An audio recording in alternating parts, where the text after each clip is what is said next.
blindagem patrimonial, no meu entender, como especialista em planejamento patrimonial internacional, não existe.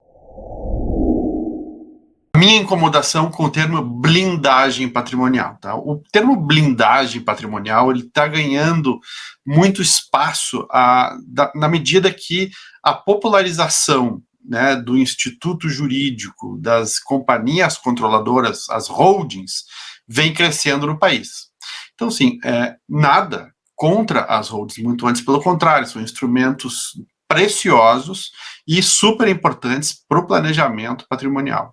Mas aí nós estamos falando no planejamento patrimonial no Brasil. Eu quero levar isso aqui para o ângulo internacional. Então, existem no exterior, vocês sabem bem, já estão aqui no canal há bastante tempo, né? Vocês sabem que existem as holdings internacionais ou as companhias offshore. Mas quando a gente vai falar com o cliente, muito corriqueiramente, nós ouvimos aquela frase: e aí, isso daí vai blindar o meu patrimônio? Ou nós escutamos colegas que falam: não, vou te recomendar o Alexandre, que ele é especialista em blindagem patrimonial. Não, o Alexandre não é especialista em blindagem patrimonial, porque blindagem patrimonial, no meu entender, como especialista em planejamento patrimonial internacional, não existe. Por quê? Porque aí nós temos também uma questão da palavra que empregamos mesmo, né? Ou seja, semiótica, e temos aí uma interpretação deontológica que é muito importante. Porque quando a gente vem com aquela ideia de blindagem, o que nós estamos pensando? Primeira coisa que vem na nossa cabeça. O que vem à cabeça de você, da sua cabeça, quando você pensa em blindar alguma coisa, né? Primeira coisa que vem na minha cabeça, são duas coisas que vêm na minha cabeça. A primeira é um cofre, né? Aquele cofre que é blindado, colocado, né, com uma fechadura com códigos de parede de aço e que, em princípio, nada pode entrar. Ou então, num carro blindado que é à prova de balas e pode sobreviver a qualquer tipo de ataque. Né? Se eu trouxer para vocês três termos: blindagem, ocultação e proteção, o que fica melhor? Blindar o patrimônio, ocultar o patrimônio ou proteger o patrimônio? Vocês estão entendendo? Estão vendo a diferença? Se um cliente chega para vocês e diz: doutor, eu gostaria de blindar o meu patrimônio. Doutor, eu gostaria de proteger o meu patrimônio. Doutor, eu gostaria de ocultar o meu patrimônio. Numa escala de valor, pelo menos no meu entender, e eu posso estar completamente equivocado, mas aí cada um tem uma forma de ver, né, as coisas. A escala de valor seria a pior delas, ocultar, a segunda, blindar, e a terceira, e que é a que eu utilizo, é proteger. Então, por isso que nós aqui falamos em PPPI, que é Proteção e Planejamento Patrimonial Internacional. E o proteção está lá na frente, não é por acaso. É para justamente não termos a falsa impressão de que proteger é blindar, que não é. Por quê? Porque existe toda uma metodologia que é feita quando se trabalha com o cliente para que nós não entremos nessa seara, nesse pântano da blindagem. Tá? Claro que a popularização do termo já está na boca dos clientes, já está na boca dos colegas, mas isso não impede que a gente faça o movimento para que a gente possa trabalhar com o termo proteção e não blindagem. Tá? Bom, então, o que seria a proteção?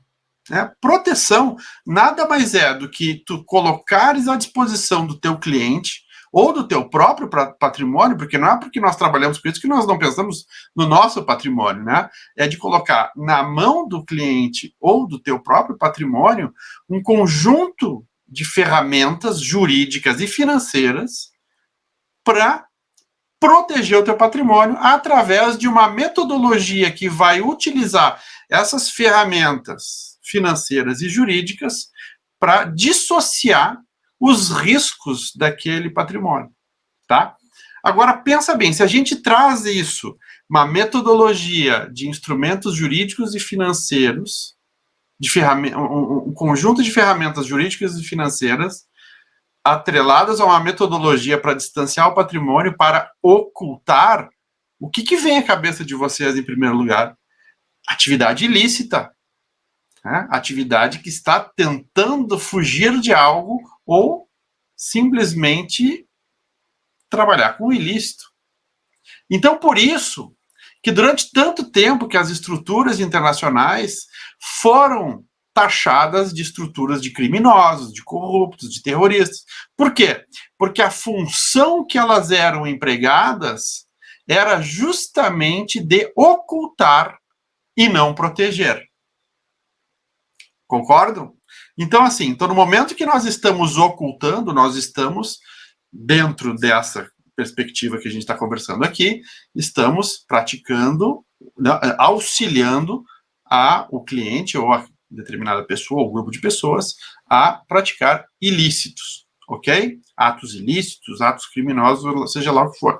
Bom, então assim, se nós vamos fazer uma diferenciação, tá, entre proteção, ocultação e blindagem, eu diria que a proteção ela tem um caráter preventivo. Nós vamos, através da proteção, pensar de forma preventiva como vamos proteger o patrimônio daquele cliente, ou daquela família, ou de nós mesmos, ou do nosso próprio patrimônio. Tá?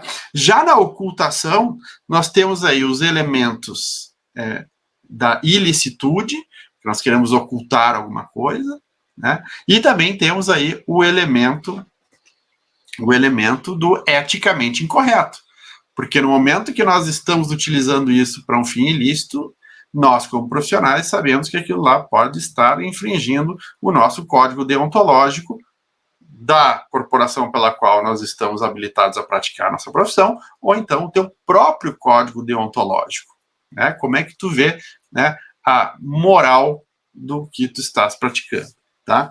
Então, assim, e aí tá bem claro, acho que a diferença dos extremos entre proteção e ocultação. Mas aí no meio fica aquela zona meio cinza, que é a blindagem, né? Porque a blindagem, ela vai, na verdade, dar a falsa expectativa, a falsa impressão para aquele interlocutor que está querendo comprar o teu serviço, que está querendo proteger o seu patrimônio, mas desconhece, por exemplo, essa discussão terminológica, né? Ele vai dizer assim, bom, ele não sabe a diferença entre proteção, ocultação e blindagem. Mas como o termo popularizou em blindagem, as pessoas, poxa, se é para blindar, então de repente posso fazer qualquer coisa. Né? Então, assim, por isso que eu trago para vocês essa discussão entre usar a palavra certa, né? E como isso pode ter consequências, inclusive, na forma que o teu cliente vai chegar em ti. Então, se tu já disseres de cara que tu vais trabalhar com proteção e não blindagem, tu já vais fazer uma boa peneirada. Porque muita gente ainda comete ilícitos e ainda tem a falsa impressão de que existe ocultação. Né? Ainda penso, e eu, nesses 16 anos trabalhando com exatamente a mesma coisa, eu ainda às vezes escuto, mas não dá para... Não dá. E eu já vou dizer por que não dá. Tá? Porque são falsas ideias que a gente tem que estão popularizadas, infelizmente. Mas, então assim, antes de eu chegar no porquê que isso daí já não prospera mais, eventualmente pode ser que através de um determinado tipo de estrutura muito esquisita, numa jurisdição muito esquisita, a pessoa ainda consiga se safar por um tempo. Tá? Mas a mágica toda da diferenciação de proteção para blindagem, para ocultação, se dá no momento que tu vais pensar estratégia para o cliente, no momento que tu vais desenhar metodologia de trabalho, que tu vais mapear o patrimônio e tu vais oferecer alguma coisa que vai ser de valia para aquela família, para aquele indivíduo, para aquele grupo empresarial, para poder efetivamente proteger o seu patrimônio e não ocultar para fins ilícitos, ok? Bom, então, assim, o que eu gosto sempre de falar para clientes que ainda insistem em falar em blindagem, né, é o seguinte: antigamente, quando a ocultação era um fato muito comum, né, ou seja, as pessoas utilizavam estruturas internacionais, holdings internacionais, para ocultar, para fins ilícitos, escusos ou não muito claros, era a metodologia da cebola, né? Todo mundo conhece uma cebola, né? Quando a gente está aqui na Europa e fala, né, que está vestido como uma cebola, o que quer dizer aquilo? Que a gente tem camisa, tem um coletinho, tem um blusão, tem talvez um outro casaquinho e, por fim, um casacão. Então, na medida que a gente vai tirando, vai descascando como se fosse uma cebola. Antigamente, as pessoas tinham essa falsa impressão de que quanto mais camadas houvessem, mais proteção, mais fácil seria ocultar ou distanciar algum perigo ou ameaça, seja lá qual for, tá? Então, assim, as pessoas ainda hoje, acreditem ou não, ainda têm a falsa presunção de que se adicionarem camadas na proteção, na metodologia de proteção, isso vai distanciar um determinado perigo ou ameaça àquele patrimônio. Depende. Para fins lícitos, sim, mas uma estrutura que é construída de forma lícita, em jurisdição boa, com um prestador de serviço bom, com aconselhamento jurídico decente, não precisa de camadas. Pode ter apenas uma única instância que vai ser o suficiente para proteger aquele patrimônio. Esqueçam a metodologia da cebola, tá, gente? Eu acho que eu vou até cunhar aqui esse tema. Eu gosto desse tema de metodologia da cebola, tá? Que é vamos descascando aí para ver se a gente chega. Não, não tem mais essa. Por que não tem mais essa? E aí vem a questão toda do porquê que se transformaram, né, não só as estruturas internacionais, mas também a forma como elas operam e as jurisdições de onde elas provêm, né? Porque existem, vocês sabem, né, sabe que existem dois grandes corpos regulatórios internacionais que tratam sobre a intercâmbio automático de informações, tá? Intercâmbio não, exchange, enfim, né?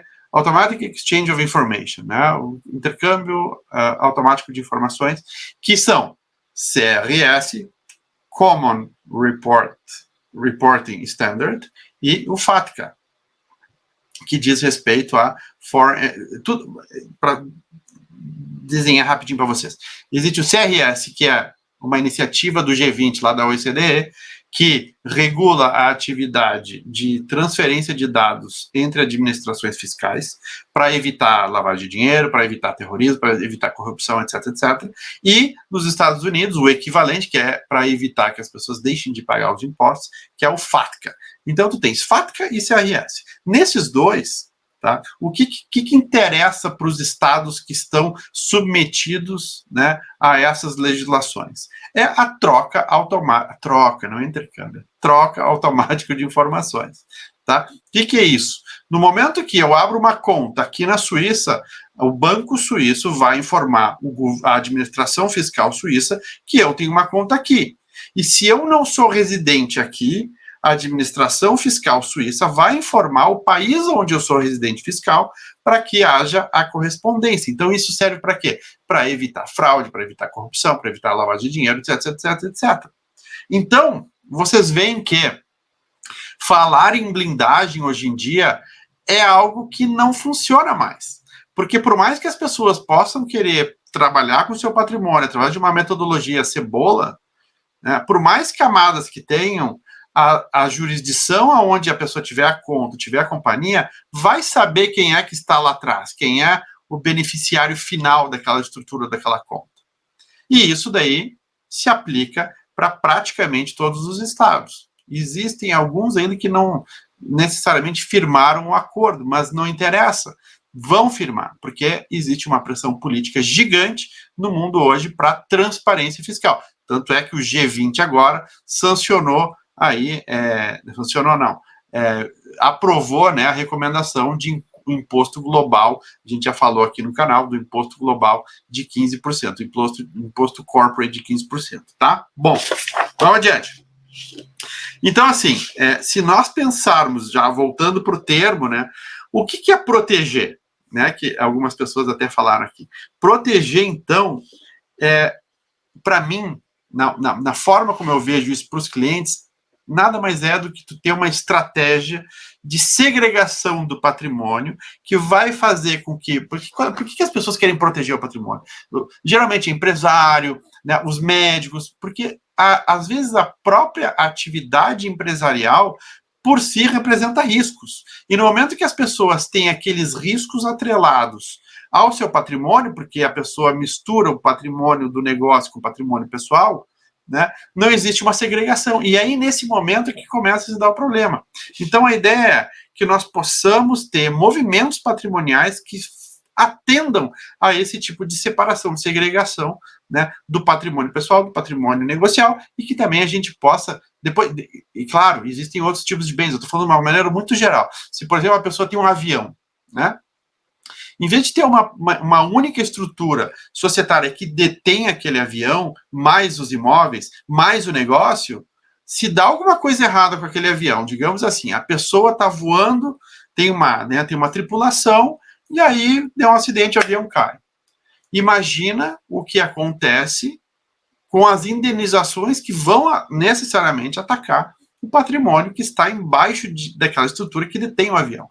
E nisso o que acontece? Afeta a todo o patrimônio. Então, uma das primeiras estratégias que nós temos de proteção patrimonial, por isso que não é a blindagem, é a segregação.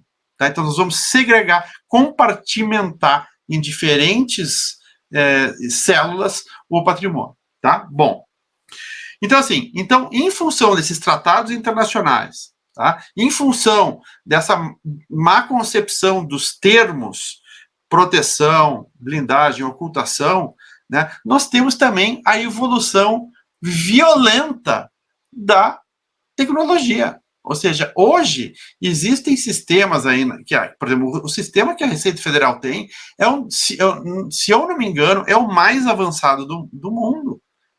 Só não está mais não está rodando mais rápido porque não existem técnicos suficientes para atender, né, a demanda que esse software ou esse sistema exige. Então, assim, aquele sujeito, aquela pessoa que colocou uma hold no Brasil, colocou uma outra hold em cima, né, a cebola, vai colocando, né, e aí depois quer botar ainda uma estrutura internacional, ela pensa, né, infelizmente, que aquilo lá nunca vai chegar nos dados da Receita, mas vai, porque esse sistema que existe hoje na nossa administração fiscal brasileira, ela consegue alcançar todas as transações, desde a compra de uma pasta de dente até a compra de um iate, e vai ficar comunicando, vai ficar cruzando os dados, né? Então vai haver uma comunicação automática, e isso estou dizendo a nível Brasil. Agora imagina a nível internacional, onde esses grandes tratados facilitam que as administrações fiscais, da onde as pessoas têm a conta ou têm a estrutura, vão comunicar com a administração fiscal do país onde ela é residente. E se ela é residente fiscal num determinado país, ela tem que atender com uma série de regras, dentre elas a de declarar o seu patrimônio. Então, vocês estão entendendo por que a gente deve utilizar o termo proteção e não blindagem? Bom, vamos lá. Então, assim, com a informatização, tudo ficou muito mais fácil, gente. Então, assim, hoje, com um clique de internet, as pessoas têm empresas especializadas em fazer busca. Quando a pessoa vai abrir uma conta bancária aqui, na Suíça, por exemplo, e eu estou exatamente passando por esse processo essa semana, de abrir 2 contas ao mesmo tempo, tá, junto com os prestadores de serviços e os bancos, eles investigam absolutamente tudo. E os sistemas estão capacitados para buscar. Caso haja, por exemplo, na Índia é muito difícil. Na Índia é difícil, às vezes, a gente até ter o endereço do cliente. Por quê? Porque não tem o costume de botar o endereço. Então, assim, o fulano mora no Punjab. Na colina, perto da colina tal, no vilarejo tal, ou seja, é estranho, mas existe isso ainda. Costa Rica também, né? Então, o que acontece? Existem empresas que são especializadas na busca de informações para ajudar os prestadores de serviço a terem acesso se aqueles dados que estão sendo apresentados são verídicos ou não, são verdadeiros ou não, tá? Então, assim, com a informatização, blindagem cai por água. Ocultação, nem vou falar mais, porque vocês já entenderam que não vai, é inútil falar desse tipo de negócio, além do aspecto pejorativo de trazer a nossa ideia tudo que diz respeito à ilicitude e criminalidade. Tá? Bom, então assim, Dentro do que nós falamos de proteção, o que nós temos que frisar? Existem vários tipos de proteção que o cliente, né, e nós mesmos precisamos atentar. E dentro desses diferentes riscos é que a gente traça a metodologia para definir o que é mais importante para o cliente ou para a família. Né? Porque às vezes o sujeito não tem interesse ou não precisa trabalhar um determinado tipo de proteção. Por exemplo, eu tenho um cliente que eu comecei a atender agora essa semana, que é solteiro, não tem filhos. É uma pessoa que não tem descendentes. Então, ele não teria a ameaça de um divórcio, não teria ameaça de um filho ter um problema no futuro. Por hora, talvez se case, talvez tenha filhos. Mas hoje, né, a estrutura que a gente vai observar nele é essa. Uma pessoa que não tem nem cônjuge, nem herdeiros. Então, aí nós vamos trabalhar com menos uma ameaça, que é a ameaça familiar. Agora, por conta da atividade que ele desempenha, que é dentro de uma especialidade médica, né, aí sim, aí ele tem uma ameaça grande, porque essa especialidade médica específica que ele trabalha sofre muito processo. Tá? Então, nós vamos trabalhar com diferentes riscos. Tá? Então, assim, o primeiro risco de todos, que todos os clientes têm, é o risco da vida, né? O risco da morte. Né? Então, assim, é o primeiro grande risco que nós temos que trabalhar. Então, trabalhamos com o risco morte. Depois nós temos o risco patrimonial em si, né? A degradação dos bens, e eu não estou falando só de bens imóveis, mas bens financeiros. Né? Se acontece alguma coisa com o sujeito, e o sujeito não tem mais condições de gerir aquele patrimônio vai se deteriorar. Né? Digamos que a pessoa invista em ações e comprou uma ação aí, uma companhia brasileira grande, né, do setor energético, e aí aconteceu alguma coisa, aquela pessoa não teve mais condições de gerir seu patrimônio financeiro e aquelas ações foram perdendo, até o ponto que as taxas de manutenção daquela conta começam a comer o próprio patrimônio. Então, a degradação, o risco patrimonial existe na degradação dos bens em si, ok? Bom, temos aí o risco societário, que é aquele que eu disse no início, ou seja, o quantos clientes, às vezes, por não segregarem o seu patrimônio pessoal do patrimônio do negócio, né, acabam incorrendo num risco societário. Às vezes uma briga com o sócio, às vezes uma falência, né? Ou seja, como que nós vamos prever esse tipo de situação segregando o patrimônio? Então, nós vamos primeiro segregar o patrimônio pessoal do patrimônio do negócio. Tá?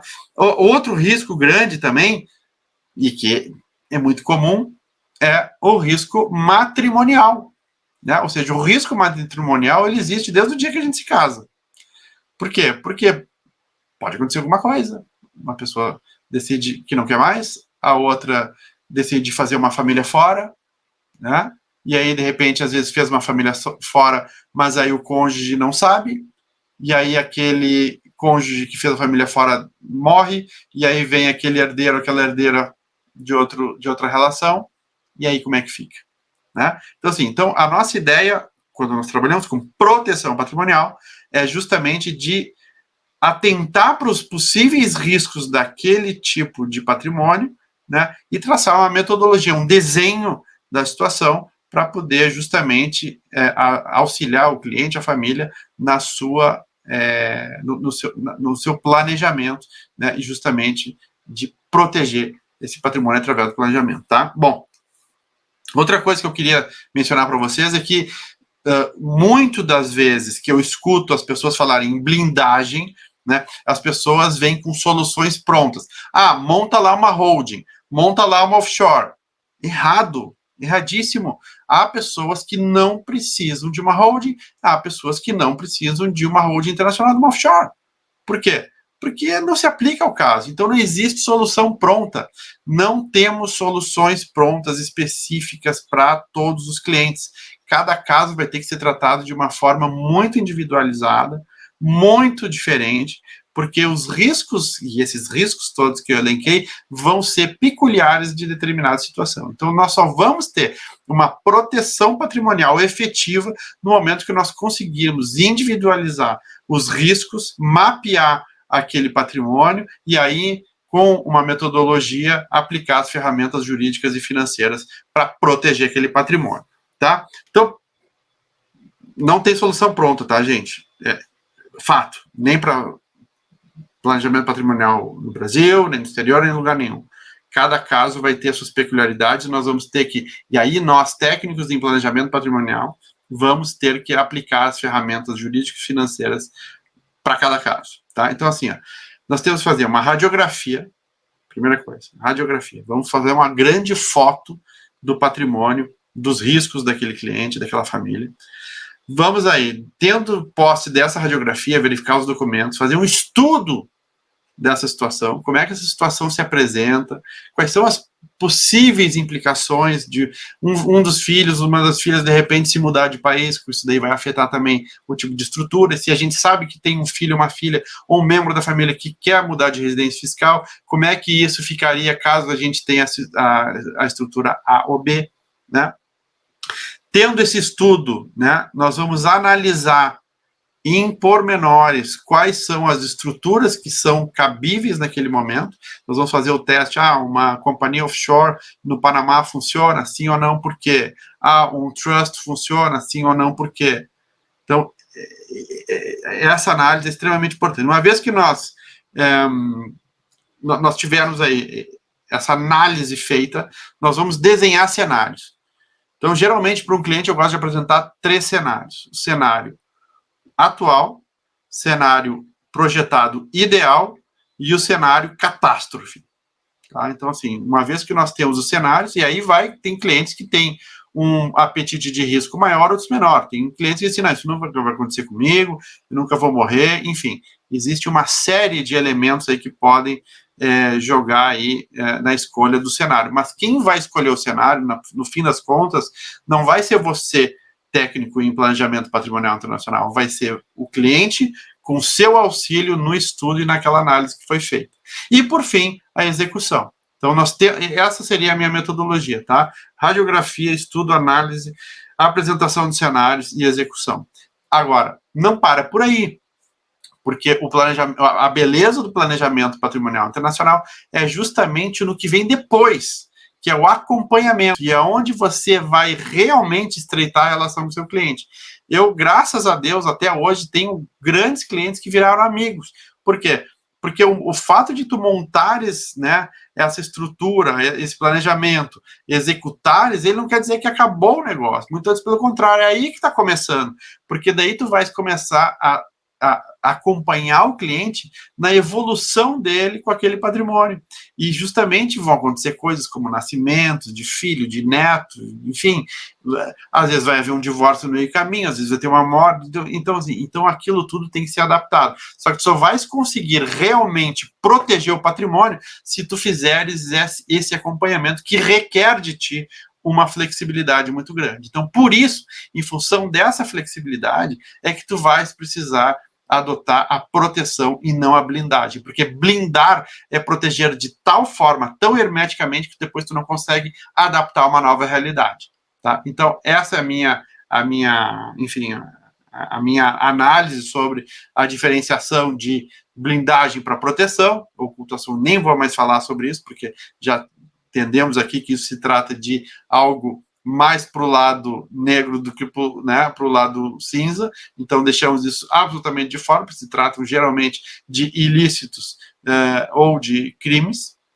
Então, nós vamos trabalhar, sim, com a proteção patrimonial, que ela inerentemente é transparente vis-à-vis do teu cliente, vis-à-vis da família. Claro que o cliente pode, por vezes, querer, né, deixar certas coisas confidenciais. Agora, confidencialidade não quer dizer ocultação, tá? Vis-à-vis do que é permitido pela lei. Então, assim, ele pode, né, deixar aquilo lá para os herdeiros sem que os herdeiros saibam, para que quando ele faleça os herdeiros recebam. Isso daí se trata de confidencialidade, né? Então a gente pode trabalhar de forma tranquila, especialmente vis-à-vis das administrações fiscais, que estão altamente conectadas hoje em dia. Então, assim, a teoria da cebola não se aplica mais, e por isso que eu não gosto de usar o termo blindagem, e sim proteção. Fiquem à vontade para enviar uma mensagem, um e-mail, fazer um comentário, serão sempre bem-vindos, tá bom? E a gente volta a conversar na semana que vem. Tchau!